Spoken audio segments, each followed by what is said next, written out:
Et donc maintenant, j'ai le grand plaisir d'accueillir Yoshua Bengio, qui, comme vous le savez, est professeur titulaire au département d'informatique et de recherche opérationnelle, que nous, à l'Université de Montréal, on appelle plus familièrement le DIRO. Donc, Yoshua est avec nous depuis 1993, directeur scientifique du MILA, directeur scientifique chez Ivado, chef de file mondial en apprentissage profond.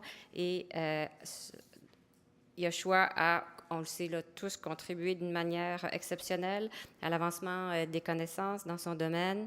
Ses travaux ont été essentiels pour tant dans la constitution des concepts qui ont mené à la discipline, mais aussi dans son élaboration actuellement et dans l'importance que ça a à Montréal. Et bien sûr, Yoshua s'est distingué au niveau technologique, mais on apprécie sa sensibilité et son engagement autour du développement de l'intelligence artificielle socialement responsable. Et c'est donc, vous le savez, certains d'entre vous étaient peut-être à Québec cette semaine, et vous savez qu'il a reçu le prix Marie-Victorin, décerné par le gouvernement du Québec et qui a été fait aussi cette année officier de l'Ordre du Canada. C'est donc un grand plaisir d'accueillir Yoshua avec nous aujourd'hui.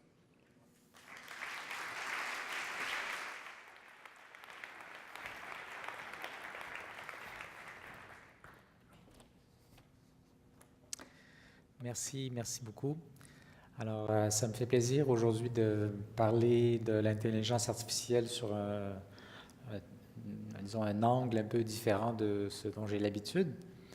Je pense que c'est particulièrement important qu'on sorte de nos laboratoires et que les chercheurs entreprennent une discussion avec la communauté en général. Alors, aujourd'hui, je vais parler des enjeux sociaux, économiques et éthiques de l'IA, mais je me suis rendu compte au cours des 2 derniers jours que presque tout ce que j'avais préparé a déjà été dit bien mieux que moi à travers les différentes discussions qui ont eu lieu. Alors, j'espère quand même que on aura la possibilité de... Est-ce qu'il y aura des questions après? Ou donc on aura la possibilité d'avoir un dialogue autour de ces questions.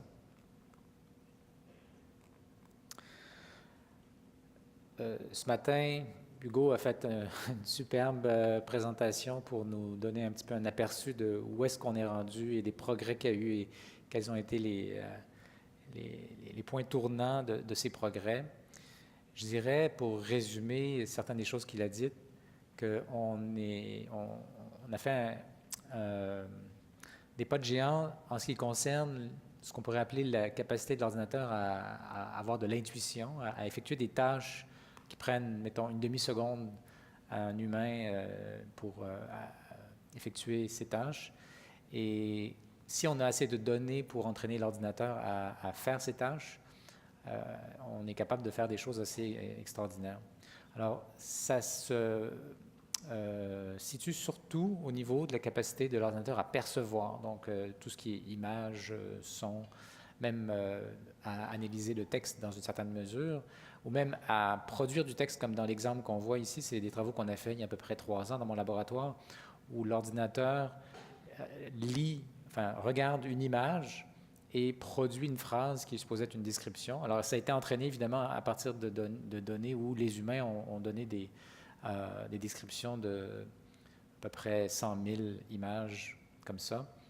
Et en fait, dans cette manière particulière qu'on avait de s'attaquer à cette tâche, on utilise un mécanisme d'attention qui a été une des choses importantes qu'on a découvert dans mon laboratoire et ici qui nous montre que l'ordinateur, au fur et à mesure qu'il produit des mots dans la phrase, focus son attention sur certains des éléments de l'image. Donc, au moment où il dit le mot frisbee, bien, en fait, il est en train de regarder, entre guillemets, avec plus d'attention ce qui se passe dans l'image autour du frisbee. Alors ça, c'est intéressant d'un point de vue technologique. C'est intéressant parce que ça s'inspire de connaissances qu'on a sur le cerveau. Et c'est intéressant aussi par rapport aux discussions qu'on a eues déjà au cours des derniers jours sur la possibilité que l'ordinateur puisse expliquer un peu ses décisions. Donc, d'une part, là, on a un système qui utilise la langue naturelle pour parler de ce qu'il observe.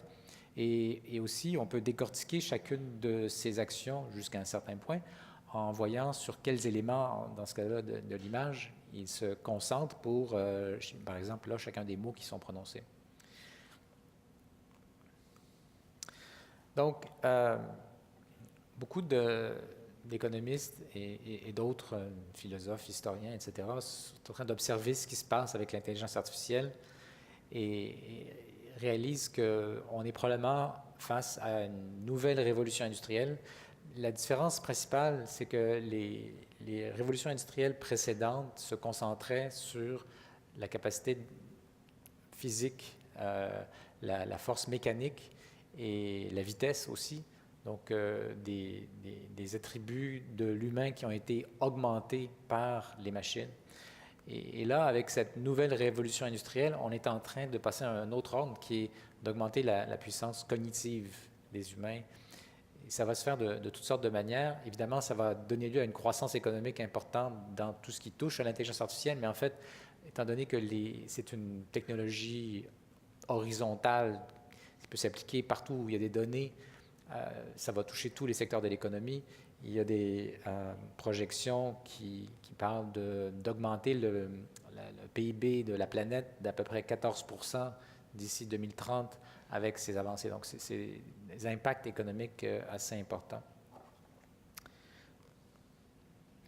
Évidemment, bon, au cœur de ça, l'apprentissage profond qui est inspiré de ce qu'on sait du cerveau et qui a connu son essor ici au Canada en particulier avec les travaux qui ont été financés à une époque où ce n'était pas populaire et où les chercheurs comme ceux de mon groupe et ceux du groupe de Jeff Hinton, mais aussi en collaboration avec notre collègue Yann Lequin à New York, ont travaillé, comme disait Hugo, sur un sujet qui était difficile à mener à des publications. C'était vraiment pas populaire, mais on avait une certaine vision. Puis, je pense que c'est un message pour tous ceux qui peut-être se sentent un peu isolés dans leur direction de recherche, de persister, d'écouter leur intuition et d'essayer de trouver quelques amis avec qui travailler. Ça aide beaucoup. Je vais peut-être sauter ça, étant donné que Hugo a fait du bon travail ce matin. Une chose que je veux ajouter peut-être, qui est intéressant au niveau de l'utilisation de ces techniques, non seulement l'ordinateur est maintenant capable d'extraire de l'information utile des images, mais en fait, ça s'élargit à toutes sortes de signaux et ça permet d'étendre les méthodes statistiques classiques qui d'habitude travaillaient sur des données très structurées, des bases de données avec des champs numériques et catégoriques, à des données qui contiennent des images, des vidéos, des sons, des mesures médicales, toutes sortes de signaux, des informations qui sont difficiles à structurer, comme par exemple des graphes d'utilisation dans des réseaux, sur le web, etc. Donc, des structures de données qui ont été jusqu'à présent pas vraiment accessibles à l'analyse de manière quantitative, qui tout d'un coup le deviennent. Alors, un domaine que je trouve particulièrement intéressant au niveau des applications, qui nous sort un petit peu de la construction du prochain gadget, c'est tout ce qui concerne les applications médicales. Et là, ben, il y a beaucoup de discussions intéressantes dont vous avez déjà entendu parler aujourd'hui et hier. Mais ce que je retiens d'abord, c'est qu'on a la possibilité d'aller beaucoup plus loin que ce qui s'est fait traditionnellement dans l'analyse statistique des données médicales, parce qu'on peut aller au-delà d'une étude avec quelques dizaines ou centaines de patients et tirer parti de millions de données, les traiter peut-être d'une manière un peu différente et arriver à entraîner des machines peut-être très spécialisées qui ne comprennent pas nécessairement toute la manière dont notre société fonctionne, mais qui peuvent être très, très bons à faire une tâche comme détecter des cellules cancéreuses sur votre peau ou dans votre intestin dans ce cas-là. Donc ici, c'est des images qui viennent de la compagnie Imagia qui est à Montréal et qui montrent les résultats qu'ils ont obtenus pour détecter des polypes, des cellules cancéreuses de l'intestin. Et ce qui est intéressant, c'est que malgré que le nombre de données qui a été utilisé est quand même, je pense, modeste, ils arrivent à un niveau de précision supérieur aux meilleurs médecins et beaucoup supérieur à des médecins qui sont moins experts, donc des généralistes qui ont été entraînés à faire cette tâche-là, mais qui ont peut-être moins d'expérience. Donc ça, ce qu'il faut réaliser, c'est que c'est la pointe de l'iceberg. On est encore au tout début de mettre ensemble, agréger les données de patients dans toutes sortes de domaines. Et au fur et à mesure qu'on va réussir à faire un meilleur compromis entre s'occuper de la vie privée, puis du droit des patients à contrôler leurs données et pouvoir mettre en commun ces données pour construire des systèmes qui vont pouvoir aider tout le monde, on va aller encore beaucoup, beaucoup plus loin. Donc, je pense que c'est juste les débuts qu'on est en train de voir. L'autre chose qui est intéressante de garder à l'esprit au niveau de où est-ce qu'on s'en va, c'est qu'il y a beaucoup d'incertitudes sur le chemin qui reste à parcourir au niveau scientifique pour construire des machines dont l'intelligence est aussi générale et autonome que celle des humains. On va, pendant longtemps, construire des systèmes beaucoup plus spécialisés, comme les exemples dont je vous ai parlé jusqu'à présent. Et au fur et à mesure que la technologie et la science progressent, on va avoir des systèmes qui vont prendre en charge de plus en plus de tâches. Mais on ne sait pas combien de temps ça va prendre pour atteindre le niveau de compétence des humains. Ce qui est sûr, c'est que même si on arrêtait ces progrès scientifiques qui sont en accélération en ce moment, il y aurait encore beaucoup, beaucoup à récolter au niveau économique, au niveau social, au niveau de la santé, avec les techniques actuelles. Simplement en faisant un meilleur travail d'aller chercher les données, de les mettre ensemble, un meilleur travail au niveau du développement du matériel, parce qu'aujourd'hui, on est beaucoup limité par le matériel. C'est en train de se développer des puces spécialisées pour les réseaux de neurones qui vont nous permettre de s'attaquer à des problèmes que pour l'instant, on n'est pas capable de résoudre, mais sans nécessairement nécessiter des grandes percées scientifiques. Et c'est pour cette raison qu'il y a beaucoup d'entreprises qui se sont décidées d'investir parce que c'est quasiment un no-brainer qu'ils vont pouvoir profiter de la science actuelle sans dépendre d'hypothétiques progrès futurs dont on ne sait pas quand est-ce qu'ils vont arriver.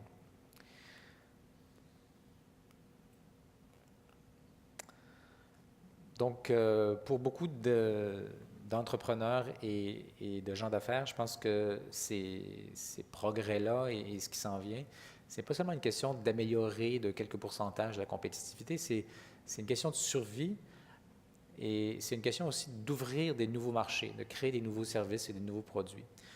Maintenant, pour que ça puisse se faire, il va falloir qu'il y ait beaucoup plus de gens formés avec cette expertise-là, parce qu'il y a une demande immense, puis ça prend beaucoup de temps pour former des doctorants. Donc, ça c'est une des questions sur lesquelles on doit réfléchir. Puis, je pense qu'il y a un lien avec la question de la responsabilité sociale.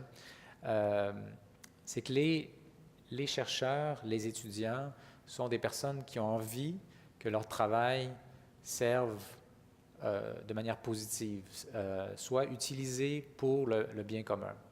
Et donc, c'est un message que je vais répéter aujourd'hui, c'est si on veut que Montréal, le Québec, Canada soient réellement des leaders en intelligence artificielle, non seulement on doit le faire parce que on doit agir de manière responsable parce que c'est la chose juste à faire, mais aussi parce que c'est ça qui va nous permettre de garder et d'attirer les meilleurs talents.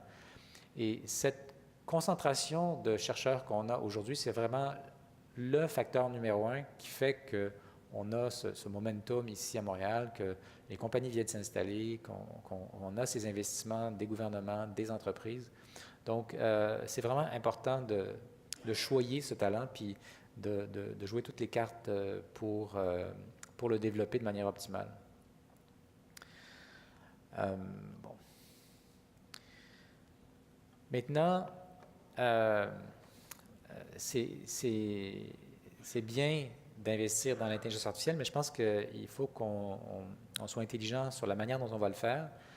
parce qu'il ne va pas y avoir que des effets économiques positifs, il va y avoir des impacts qui pourraient perturber beaucoup de gens, et en particulier du côté du marché de l'emploi, on en parlait un petit peu tout à l'heure. Donc, c'est important que les gouvernements aient les moyens dans le futur de faire, de faire cette transition de la manière qui soit la plus humaine possible et qui fasse qu'on ne laisse pas les gens derrière avec ces progrès. Pour que ça puisse se faire, il faut que les gouvernements aillent chercher l'argent là où il est, et puis il va y en avoir beaucoup de richesses qui va être créée avec l'intelligence artificielle. Et pour qu'on puisse profiter de cette plus-value, de cet accroissement de valeur, bien, il faudrait qu'une grande partie de cet accroissement vienne de compagnies d'ici qui vont pouvoir contribuer par leurs impôts au coût supplémentaire de cette transition.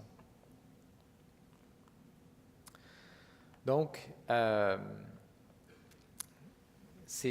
reviens sur ce que je disais, c'est vraiment important.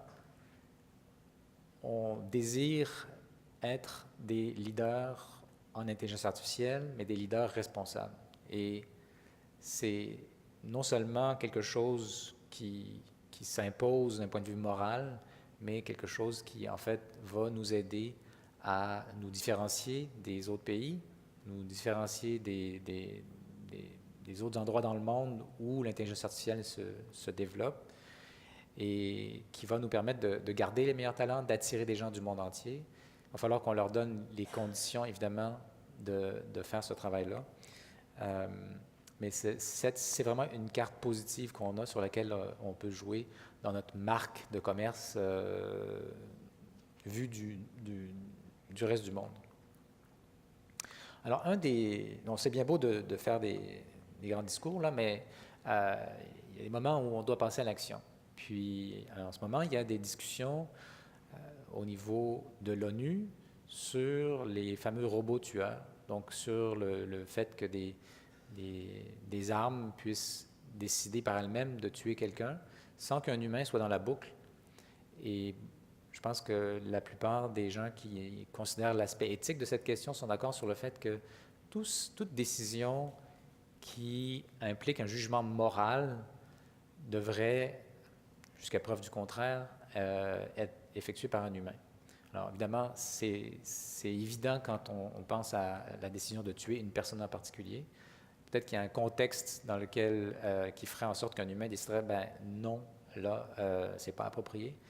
Une machine n'aurait pas nécessairement la possibilité de mettre ce genre d'éléments moraux en perspective. Alors, il y a des discussions qui sont en cours à l'ONU avec un comité qui va devoir prendre des décisions dans les prochaines semaines. Et dans ce contexte-là, avec certains de mes collègues, j'ai écrit une lettre au gouvernement et au premier ministre Trudeau pour les encourager à prendre position, comme plusieurs autres pays dans le monde, sur cette question. Et je pense que le Canada pourrait être un chef de file dans les pays industrialisés en particulier pour mettre, disons, de l'avant l'idée qu'on devrait réglementer au niveau international ce genre d'armes, de la même manière qu'on l'a fait pour les armes chimiques, les armes biologiques, etc. Et même s'il y a des pays qui sont récalcitrants, pas besoin de les nommer, on peut les imaginer, c'est pas grave. Par exemple, pour un bel exemple, là, c'est un bel exemple d'armes létales autonomes, c'est les mines. Vous savez, la plupart des pays ont signé un traité, et puis le Canada a joué un rôle très, très important à ce chapitre.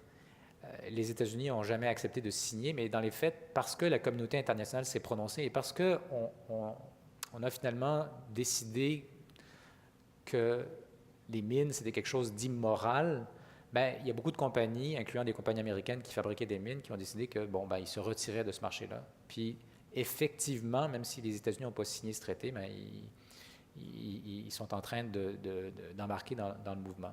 Alors, parce qu'il y a des gens qui répliquent aux tentatives de faire ce genre de traité, c'est oui, mais il y a des pays qui accepteront jamais de signer, etc.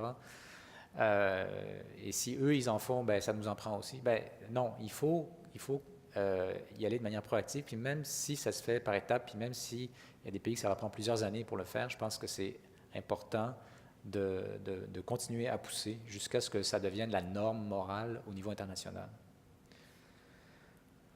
Alors, les abus de l'intelligence artificielle, c'est évidemment, militaire, j'en ai parlé, mais il y en a d'autres, plusieurs qui ont été déjà discutés auparavant.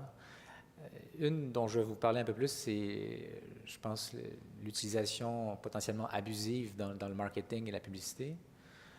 On a eu pas mal de discussions, et entre autres, Hugo en parlait ce matin, des biais. Finalement, le fait que les systèmes entraînés à partir de données puissent propager le genre de décisions discriminatoires qui sont implicites dans les données. La bonne nouvelle pour ça, c'est qu'il y a des algorithmes, Hugo en parlait, et là, à partir du moment où on connaît un problème, on connaît des solutions techniques, la balle est assez clairement dans le camp des législateurs. Je pense que, étant donné la nature de ces solutions techniques, les compagnies n'auraient peut-être pas nécessairement envie de mettre ça en pratique parce que ça va réduire la précision des systèmes. Hein. Si on entraîne le système à être insensible, mettons, au genre, et que ça fait en sorte que le système qui, mettons, alloue des prêts aux personnes est un peu moins précis, c'est un compromis qu'on ne peut pas laisser entre les mains d'une compagnie individuelle qui cherche à maximiser son profit. C'est un compromis qu'on doit collectivement décider et donc qu'il appartient aux législateurs d'agir dans ce genre de situation-là.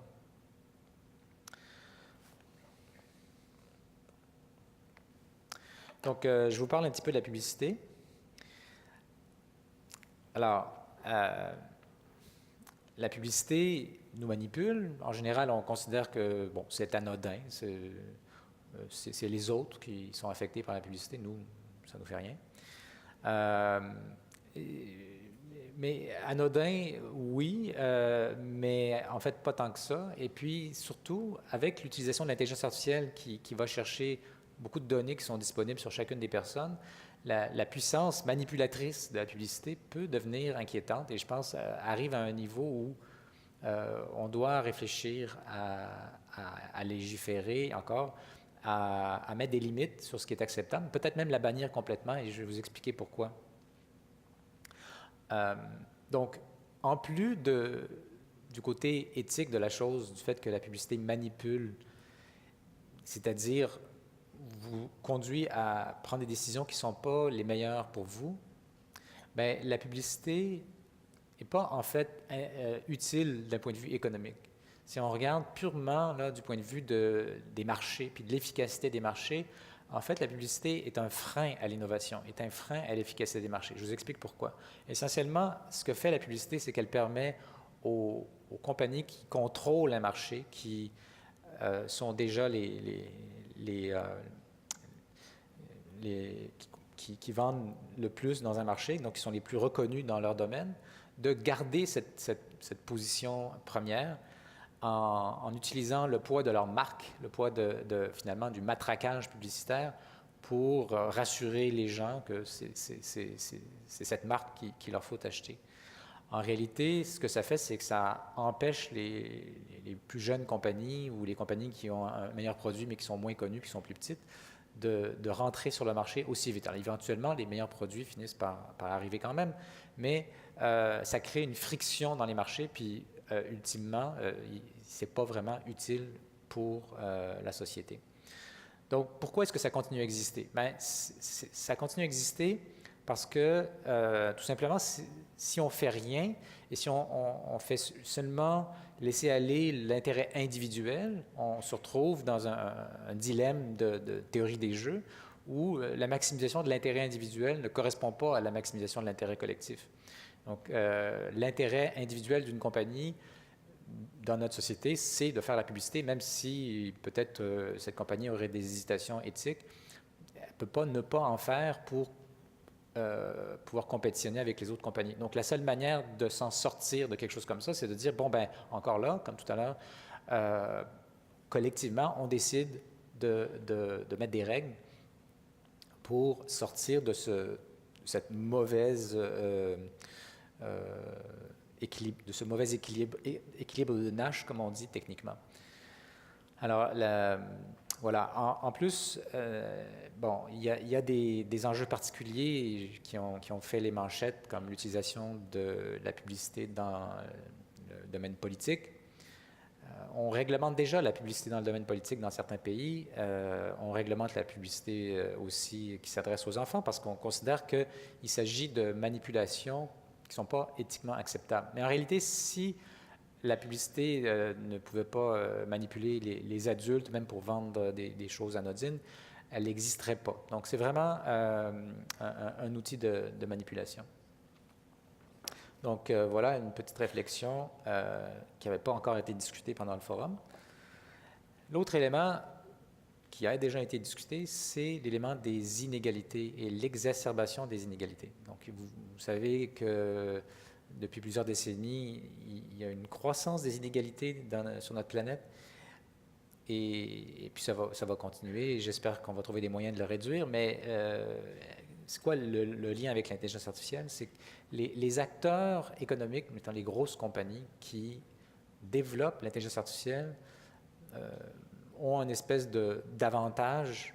Plus elles ont les meilleurs chercheurs, plus elles ont les meilleures données, les plus grandes quantités de données, plus elles ont de capital, plus elles ont de clients pour vendre leurs produits, et plus toutes ces choses-là se nourrissent elles-mêmes pour aller développer des positions quasi monopolistes.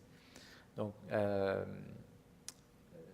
je pense que c'est peut-être le temps de revenir à des idées qui ont été dans le monde politique dans les années 30 sur les monopoles et de réfléchir dans le contexte en particulier de l'intelligence artificielle, est-ce qu'on ne devrait pas repenser ces situations qui ne sont pas des vrais monopoles, mais des quasi-monopoles pour encourager une plus grande diversité dans le monde économique associé à l'intelligence artificielle?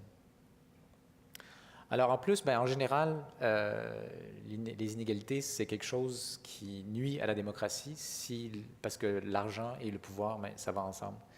Donc, je pense qu'on doit prendre soin de cette question-là et pas laisser les choses aller naturellement. Finalement, il y a toutes sortes d'inégalités. Évidemment, il y a des inégalités à l'intérieur des pays, mais il y a aussi des inégalités entre les pays. Alors, on peut être très fier de ce qui se passe ici au Canada ou au Québec avec l'intelligence artificielle puis le développement économique qui est en train de prendre place. Mais il y aura d'autres pays où l'intelligence artificielle, ça va être quelque chose qui va être bon pour les consommateurs, mais qui ne va pas apporter de richesse parce qu'il y aura juste quelques acteurs qui vont contrôler cette richesse-là dans quelques pays.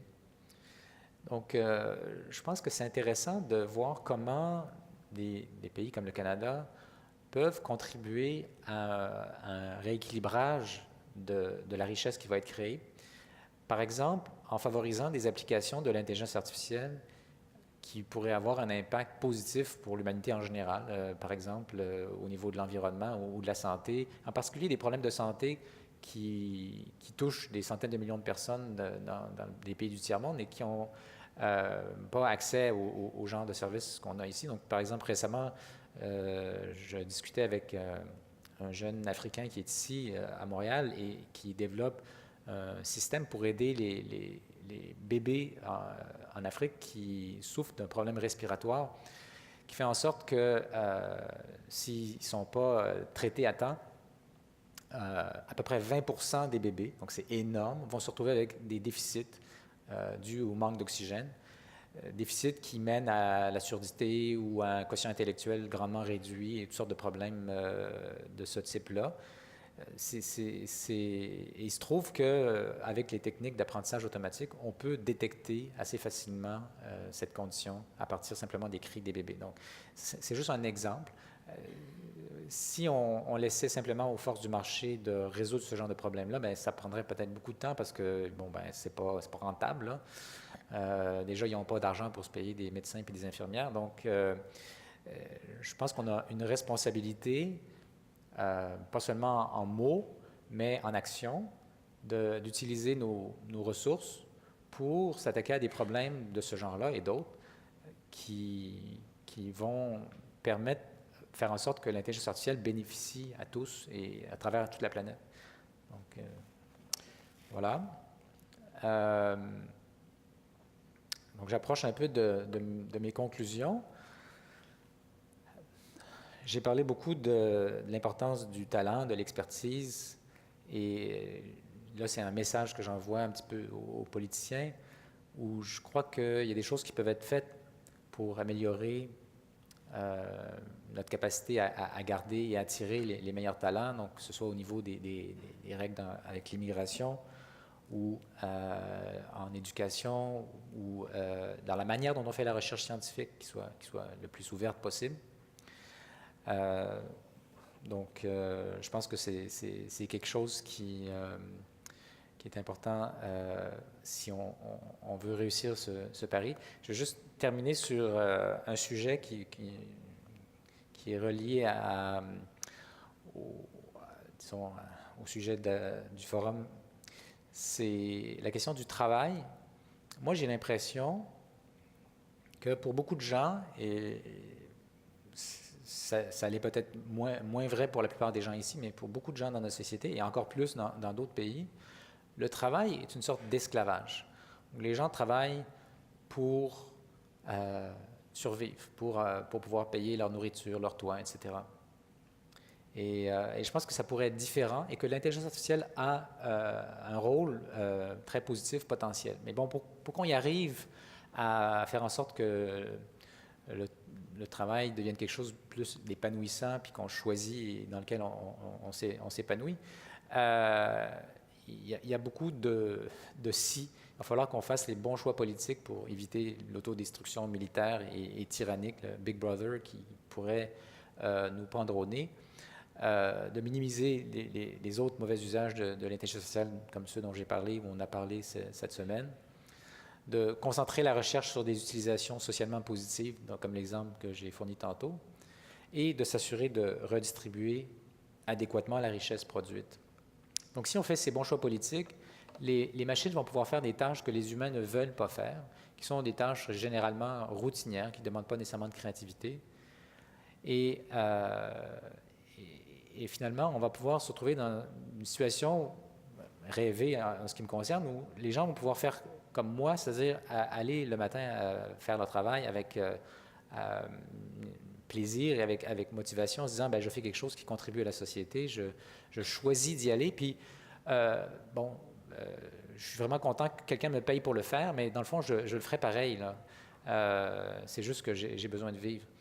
Alors, si c'était comme ça pour beaucoup plus de gens, qu'on fait un travail qu'on choisit, pour lequel on n'est pas forcé pour survivre, et je pense que la société s'en porterait beaucoup mieux.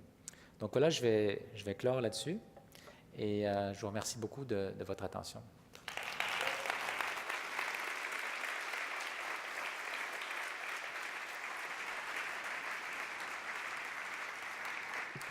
Donc, merci beaucoup, Yoshua. On va avoir le temps pour prendre des questions. Donc, je vous rappelle 4 micros au milieu et puis, s'il vous plaît, vous identifiez avant les questions.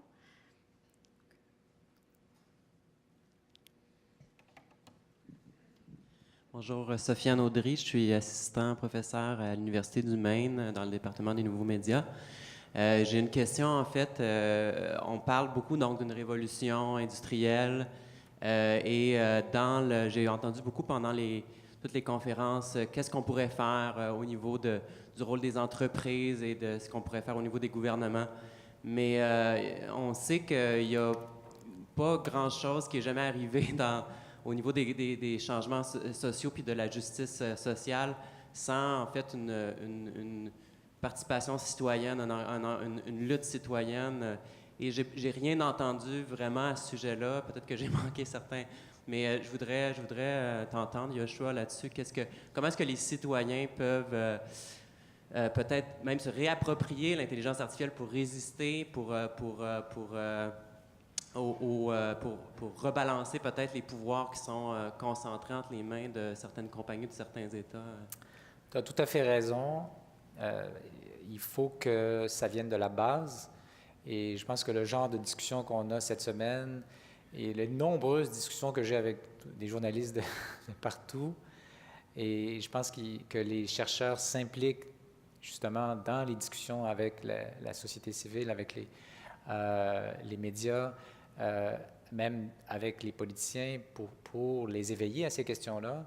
C'est très, très important. Tu as tout à fait raison. Puis il y a toutes sortes d'acteurs, les syndicats, par exemple, ou, en fait, ce matin, je donnais une conférence à l'Assemblée générale annuelle des chantiers d'innovation. Donc, c'est des gens qui s'intéressent aux coopératives et à une manière différente de développer la société. Je pense qu'il y a toutes sortes d'acteurs qui peuvent jouer positivement pour pousser dans la bonne direction, mais le plus important, c'est d'éveiller les consciences. Alors, ça va se faire par un débat le plus public possible, dans les démocraties en tout cas. Merci beaucoup. Avant de passer au micro numéro 1, alors je vais faire en bon québécois une petite plug pour la suite des choses et puis pour vous engager à rester pour la déclaration qui va être associée aussi à un mécanisme de co-construction qui devrait faire perpétuer, bien sûr, le débat public autour de ça. Alors, allons-y. Tout à fait. Merci, Marie-Josée. Bonjour, Yoshua. Donc, François Laviolette, directeur du Centre de recherche en données massives de l'Université Laval. J'aime bien que tu sortes de ton sentiment de confiance. Là. C'est extrêmement intéressant. Il y avait une belle vision et je te dirais que tu devrais peut-être penser faire ce genre de présentation-là à NIPS aussi. Je pense que c'est important. Bon, ça, c'était mon commentaire. Ma question, c'est que tu as parlé à un moment donné du fait qu'il fallait questionner le monopole de certaines grandes compagnies par rapport à l'intelligence artificielle. Ouais. J'irais plus loin que ça. Moi, je pense que c'est le monopole au niveau de la donnée qui cause problème. Parce que c'est la richesse naturelle qui est le carburant de l'intelligence artificielle, c'est la donnée. Est-ce que tu as une idée de quelque chose qu'on pourrait faire au niveau de notre société pour ça, pour s'approprier cette richesse naturelle qui devrait appartenir à la collectivité? Je pense que c'est une question importante que tu soulèves. Je ne prétends pas du tout avoir les réponses, mais il y a des enjeux, disons, techniques. Je pense que, par exemple, les technologies qui permettent de décentraliser un petit peu les choses vont pouvoir aider, mais il y a des enjeux de débalancement du pouvoir, parce qu'actuellement, on n'a pas vraiment le choix. Hein, si on veut utiliser Facebook, on doit signer en bas de la page. Puis en plus, la plupart des gens n'ont pas la capacité de comprendre le texte légal qu'ils sont en train de signer. Donc, il y a quelque chose qui ne fonctionne pas dans le contrat social actuellement entre les individus et ces grandes compagnies. Il va falloir trouver un moyen de rétablir l'équilibre. Je ne sais pas c'est quoi la bonne réponse. Et au micro 3. Alexandre Leboutillier, cofondateur d'Imagia. Je vous remercie, Marie-Josée, et merci, Yoshua, pour ton leadership. Ma question est un peu sur la transparence des performances des modèles. Je regarde un peu dans le domaine de la santé. Lorsqu'on va passer un medical device aux agences réglementaires, on doit expliquer quels sont les résultats d'un point de vue précision, sensitivité, sensibilité. Mais on doit aussi expliquer quelle est la base, donc l'étude clinique qui a servi justement à produire ces résultats-là pour être sûr que les données d'entraînement, les données de test vont rentrer dans la boîte. Donc, le modèle ne va pas juste dire oui, c'est cancéreux ou non, c'est cancéreux. On va dire oui, c'est cancéreux à 95%, mais on est capable d'expliquer un peu les données d'entraînement. Donc, je me demande, est-ce qu'on peut s'inspirer des industries qui sont réglementées, qui ont déjà des politiques en place pour les bases de données d'entraînement et les résultats, et quelles devraient être les métriques que les consommateurs devraient savoir, parce que les modèles ne sont pas toujours fiables à 100% et les données sont des fois toujours un peu biaisées. Alexandre, j'ai l'impression que tu connais la réponse à ta propre question. Mais je veux entendre la tienne. Mais, en tout cas, il y a une chose qui est intéressante, c'est que peut-être le domaine de la santé, c'est celui, parce que les données sont si stratégiques, où l'attention la plus grande actuellement est portée sur la vie privée et le besoin d'expliquer et de valider la manière dont les systèmes opèrent. Et je crois qu'effectivement, ça peut devenir un modèle pour d'autres secteurs d'application. Il y a toute une réflexion qui se fait dans le domaine de la santé que je ne vois pas du tout se faire dans d'autres secteurs, parce que l'enjeu n'est pas aussi grand, mais je crois que ça peut être un point de départ. En même temps, il y a un danger, c'est qu'on mette en place toutes sortes de règles très rigides qui nous empêchent de développer les solutions donc, on doit trouver ce fameux compromis là, dont je parlais tout à l'heure entre s'occuper de la vie privée, des droits que les personnes devraient avoir sur leurs propres données et trouver les moyens de mettre en commun ces données pour construire des systèmes. Et d'ailleurs, ça soulève la question qui avait été soulevée tantôt par François, c'est-à-dire, est-ce que quand on met des données en commun de cette manière-là, ça ne devrait pas rester un bien commun, plutôt que automatiquement, mettons, si c'est Facebook ou Google, les données deviennent privées et accessibles seulement à une compagnie. Je pense que dans le cas de la santé, c'est un exemple où c'est relativement évident qu'on parle d'un bien commun, c'est-à-dire la connaissance qu'on peut extraire de ces données-là, ça devrait appartenir à tous. Merci. On va passer au micro numéro 1. Avez-vous une question à poser? Oui. Bonjour, mon nom c'est Valentine Godard. J'organise la conférence Intelligence artificielle en mission sociale, qui est une belle suite à l'événement actuel. Je voudrais faire référence à deux choses que vous avez mentionnées. Vous avez parlé d'encourager le financement des applications sociales en intelligence artificielle. En fait, vous avez dit les applications humanitaires, mais je vais généraliser à sociales, donc au bien-être de l'humain. Est-ce que vous avez des idées concrètement au Québec comment on peut encourager ce financement? Parce qu'actuellement, il est plutôt difficile à obtenir. Oui. Le gouvernement du Québec, dans sa grande clairvoyance, a décidé d'investir 100 millions de dollars au cours des 5 prochaines années pour le développement de l'intelligence artificielle. Pour les OBNL? Pour les organismes à but non lucratif? Okay. C'est géré pour l'instant par un comité d'orientation et puis il va y avoir une grappe qui va gérer ce budget-là. Donc, une partie de ces recherches-là vont servir à faire avancer la recherche, mais une partie importante va servir aussi à voir aux applications. Alors, il y a le côté, disons, des entreprises classiques, mais je pense que le côté social et d'impact positif sur la société, c'est quelque chose qui pourrait facilement rentrer là-dedans. Plus concrètement, on est en train de développer au MILA une équipe qui a comme mission d'aider les utilisateurs, les entreprises, mais aussi le monde social à tirer parti de ces progrès scientifiques. Donc, pour l'instant, on est une petite équipe. On va essayer d'agrandir le plus possible puis de former beaucoup d'étudiants qui auront cette expertise-là. Mais ça fait partie de notre volonté, notre mandat de faire ce genre de choses. Donc, par exemple, j'ai été approché par des entreprises sociales à but non lucratif qui développent certains outils, mettons pour Radio-Canada, par exemple. Et eux, ils pourraient facilement bénéficier de l'expertise qu'on peut apporter. Donc, c'est des exemples et j'espère qu'on se donnera les moyens de faire plus de ce genre de choses dans le futur. Donc, on passe, je crois, non, qu'on était au micro numéro 4. On fait 4, 2, 3. Alors, allons-y pour le 4. Merci pour la bonne présentation. Super intéressant. Je m'appelle Olivier Martin. Je travaille avec Microsoft à Montréal.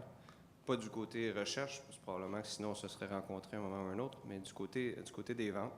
Je m'intéresse beaucoup à cette science-là, évidemment, comme je pense pas mal tout le monde ici. Puis, tantôt, vous parliez d'un des risques sociaux, qui est un peu le remplacement des de certains emplois. Bon, évidemment, il y a personne qui veut aller creuser dans le fond d'une mine où tout peut s'effondrer. Là. Fait que si on avait une machine qui le fait, ça, c'est fantastique. Mais dans les lectures que je fais, puis tout ça, à un moment donné, je tombe sur quelque chose qui dit ou qui propose que les entreprises qui utilisent des agents intelligents plutôt que des êtres humains pour accomplir certaines tâches pourraient être forcées à payer une taxe. Évidemment, ça permet la redistribution de la richesse ou un salaire minimum garanti. Y a-t-il des choses qui se discutent de cet ordre-là? Oui, il y a des choses qui se discutent. Moi, personnellement, je ne suis pas du tout en faveur d'une taxe sur les robots, là. C'est d'abord, comment on définit robot, c'est pas définissable. Moi, je pense qu'il faut simplement taxer la richesse comme d'habitude, là où elle est. Il va y avoir la richesse qui va être créée à partir de l'intelligence artificielle, donc il faut aller la chercher de la manière appropriée, mais on ne peut pas tracer des lignes faciles là, pour dire ça c'est robot, puis ça c'est juste un programme informatique comme un autre. C'est très, très difficile de faire cette distinction. Sinon, ce que je voudrais ajouter sur la question des emplois que je n'ai pas eu le temps de dire, c'est il y a des gens qui pensent qu'on va perdre beaucoup d'emplois puis que les gens vont tous se retrouver au chômage. Moi, je ne crois pas à ce scénario, en tout cas pas à long terme. Je pense qu'on aura toujours besoin d'êtres humains pour faire un travail d'être humain à être humain. Moi, je ne voudrais pas d'un robot pour s'occuper de mes enfants ou de mes parents malades à l'hôpital. Même si ces robots sont très compétents, je veux qu'il y ait un humain qui soit là. Et on n'aura jamais trop d'infirmières, on n'aura jamais trop d'éducatrices. Donc, si on s'organise bien collectivement, tout le monde peut avoir sa place pour contribuer dans la société, même si les robots font beaucoup de jobs plates puis prennent beaucoup de place. Merci. Merci beaucoup. On passe au micro 2. Bonjour, excellente conférence. Mon nom est Daniel Le Cavalier. J'ai développé un Small Decision Making Algorithm et je l'ai matché avec un incubateur, ajouté un NLP. J'ai essayé de trouver du financement par des VC, ça n'a pas fonctionné. Mon but était de redonner 33% à tous les innovateurs qui joignaient le projet. J'ai été publié dans le International Society for Antiviral Research. Quel outil, maintenant que je suis passé par les VC, je pourrais entreprendre parce que ni le provincial ni le fédéral n'a fonctionné à ce jour? Bonne question. Je pense qu'il ne faut pas lâcher.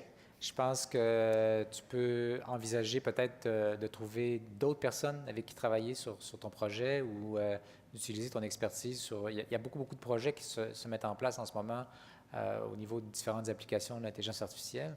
Donc, je t'encourage à te connecter à ce réseau-là, d'aller voir les entrepreneurs, les incubateurs. Il y a énormément d'entreprises qui cherchent des gens qui ont une certaine expertise dans ce domaine-là, souvent des startups qui ont besoin d'aide. Donc, je pense que... Excuse-moi. En fait, moi, j'ai développé la structure et je sais que ça fonctionne, c'est streamliner les compagnies en 90 jours. Mon but, ce n'est pas de le développer moi-même. Mon but, c'est que quelqu'un avec la structure puisse le développer parce que ça va bénéficier tous les jeunes éventuellement qui vont partir ces compagnies-là. Puis c'est ça qu'on a besoin. On a besoin des Google, des Facebook qui se mettent ensemble et qui disent « OK, voici une structure qui a de l'allure et qu'est-ce qu'on fait pour aider ces jeunes-là? » Parce que en ce moment, le 93 millions, c'est très difficile d'y avoir accès si tu n'es pas publié ou si tu ne fais pas partie d'un organisme. Donc, nous, les jeunes qui ont de la difficulté à partir de ces compagnies-là, c'est quoi le processus créatif? C'est quoi l'alignement que vous, avec votre expertise, votre notoriété, vous pouvez nous aider à changer la façon dont ça fonctionne, disons?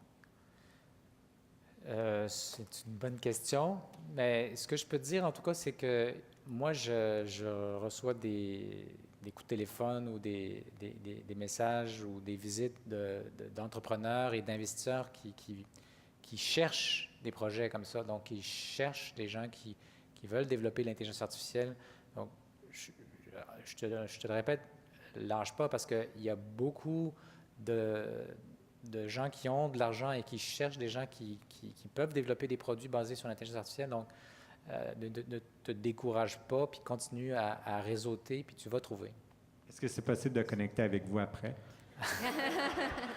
Mais là, on va peut-être connecter au micro 3. Je vous remercie beaucoup.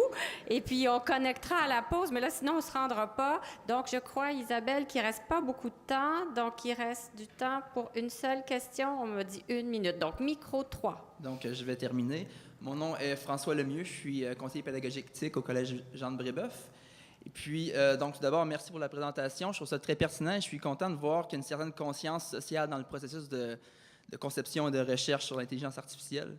Donc, moi, la question que je me pose, en fait, c'est d'un point de vue du développement intégral de la personne, considérant que l'intelligence se développe chez l'être humain par la résolution de problèmes de différents niveaux de complexité dès le jeune âge. Comment s'assurer que l'intelligence artificielle ne nous, entre guillemets, abrutisse pas, donc, entre autres, en simplifiant, dès notre tendre jeunesse, tous les processus cognitifs pour résoudre les problèmes et pour procéder dans la vie? Moi, je pense que tout le système d'éducation doit être repensé à la lumière des changements qui sont en train de s'opérer avec l'automatisation, avec l'intelligence artificielle. Et au lieu de penser à fabriquer des humains robots, là, des humains travailleurs esclaves qui vont faire un certain travail qui est nécessaire dans la grande machine de la société, on devrait plutôt penser à former des citoyens qui sont capables de réfléchir, qui sont capables d'apprendre à penser, puis à apprendre par eux-mêmes. Et ça, bien, ça va être important parce que le monde du travail de demain est très, très incertain. On ne peut pas vraiment être sûr que tel emploi va exister dans 20 ans. Donc, c'est beaucoup plus important, cette formation générale, peut-être qui était à la base de l'éducation il y a quelques décennies, et de revenir à des choses comme la philosophie, par exemple, dès le primaire, pour que les enfants apprennent à réfléchir par eux-mêmes, à se poser des questions, à remettre en question les choses, à développer plus leur côté créatif, parce que je pense que beaucoup de ce qui se passe dans l'éducation, enfin, c'est ce que mes enfants m'ont dit, puis c'est ce que j'ai vécu moi aussi, est plus un inhibiteur de l'imagination puis de la créativité. Et ça, on doit changer ça dans le système d'éducation pour justement aller au contraire de cet abrutissement qui te fait peur. Merci. Merci beaucoup, Yoshua. Merci pour la vision. Merci pour la présentation. Donc,